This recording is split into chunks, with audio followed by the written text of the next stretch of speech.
Well, happening now, it has been 4 days since this massive storm swept through Friday night and damaged a lot of the Duke City.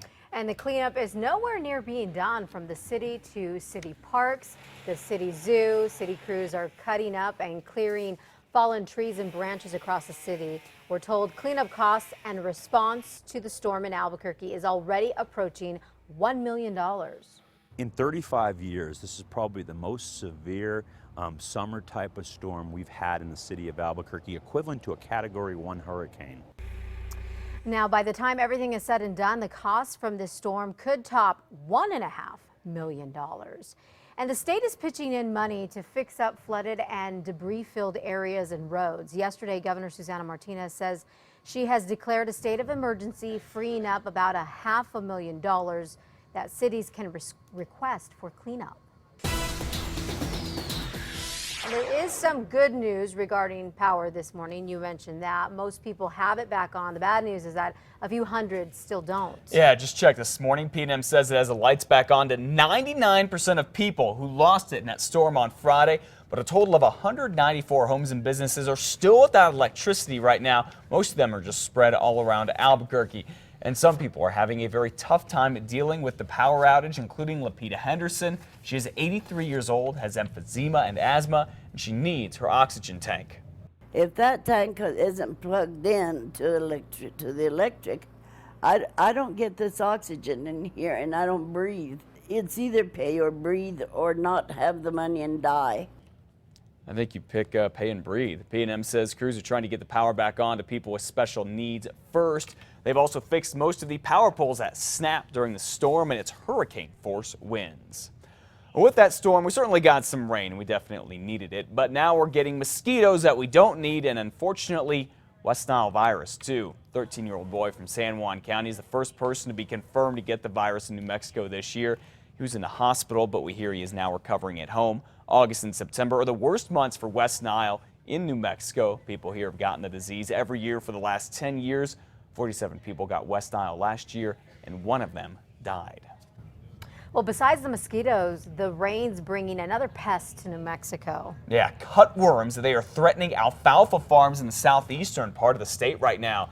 These cutworms slowly attack the roots of crops and eventually kill them. Farmers can stop the cutworms, but they have to get on it fast. It can be worrisome. They, they're a nasty little bug, and they can come and they start at the root, and they can take out a whole field if, you don't control them. Well, this is the first outbreak of cutworms here in 3 years since a swarm of them wiped out the alfalfa crop south of Carlsbad. And make sure you keep it right here on News 13 for the latest on Friday's storm, the fallout from it, and everything you need to know as we go through monsoon season. You can always get the latest updates anytime you'd like at KRQE.com. 3 teens are dead after a rollover crash in northern New Mexico. The car wrecked on US 550 just north of Cuba. A 13-year-old, 18-year-old, and 19-year-old died. They were all related. A fourth person is in critical condition. It is not clear why they rolled. A Hollywood star is apologizing after going off on police in Santa Fe and getting picked up on drunk driving charges. Yeah, you've got to take a look at this dash cam of Wes Studi that we got a hold of. Watch. Is there anything right now? You okay? We're going to go over to the police department. You. Okay, sir. That's fine. Not a problem. Actually, that was a problem. Well, this is Wes Studi. He was getting arrested on aggravated DWI charges last week after he was trying to change a tire off Old Pecos Trail. Now, you might remember him from Last of the Mohicans, Geronimo, and a lot of other movies. You can see him here going on a 30-minute tirade against the police. Well, now he has released a statement saying, "I want to apologize for my behavior that evening. And though it wasn't apparent, I do have the highest respect for law enforcement." Well, today is the last day to use the Sandoval County Workforce Connections office on Quantum Road in Bernalillo. That is because it is moving to a new facility that is set to open on Monday. It'll have more space to accommodate large groups of people for job fairs. It will be closer to the Sandoval County US 550 Rail Runner Station. The new address will be 301 Station in Bernalillo.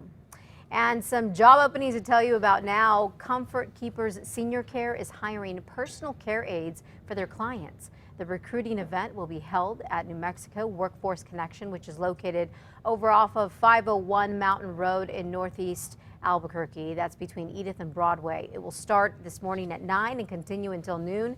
Take your resume and dress professionally. Well, happening now, some fast food workers from all across the country are on strike. And they are demanding better pay. Workers in Chicago, Detroit, New York, and more are all protesting, saying they can't live on the money that they make, and they're demanding that the minimum wage be increased. We can't survive on $7.25. It's just impossible. Right. You can't live.